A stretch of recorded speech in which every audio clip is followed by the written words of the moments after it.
Alright, here we are. I'm going to show you a quick example of the binomial theorem in action. And so we've got one that's medium difficulty. The binomial is x cubed minus 2y.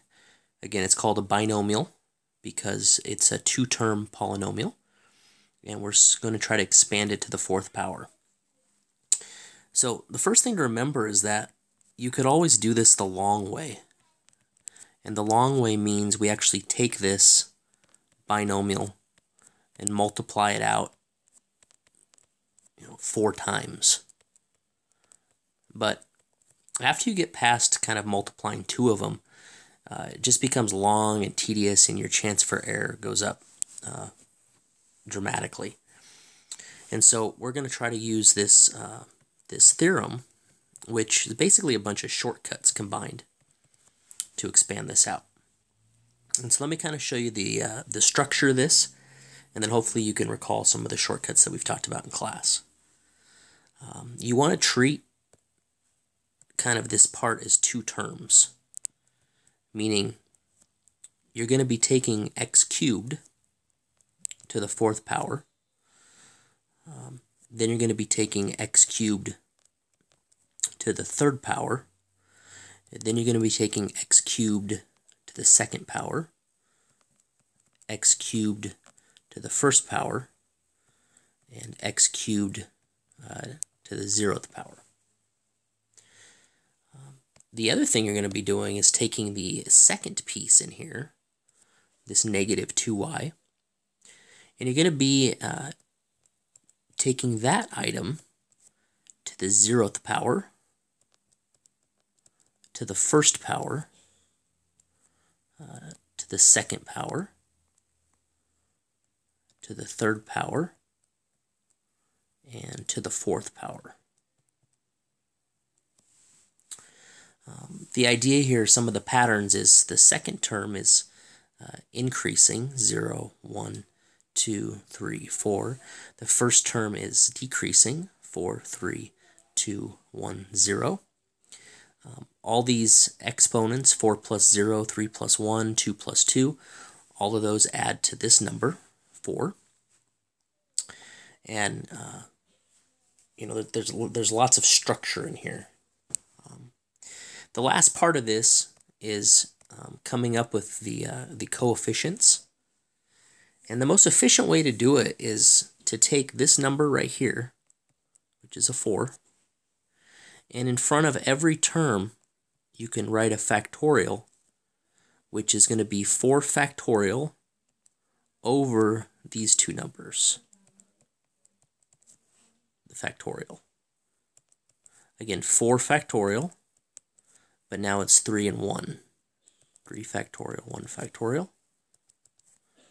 4 factorial, 2 factorial, 2 factorial. 4 factorial, 1 factorial, 3 factorial. And the last one, 4 factorial, 0 factorial, 4 factorial. These blue numbers come out to 4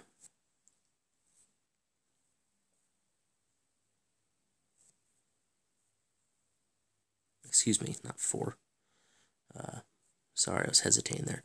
1, 4. 4 factorial, sorry, I don't have it memorized. 2 factorial, 2 factorial. We got 4 times 3 over 2, which is 6. 1, 4, 6, 4, 1.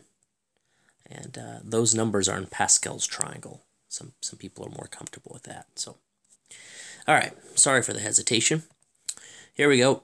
I got 1 times x to the 12th. Negative 2y to the 0 is just times 1. Plus 4 x to the 9th times negative 2y. Plus 6 x to the 6th times 4y squared,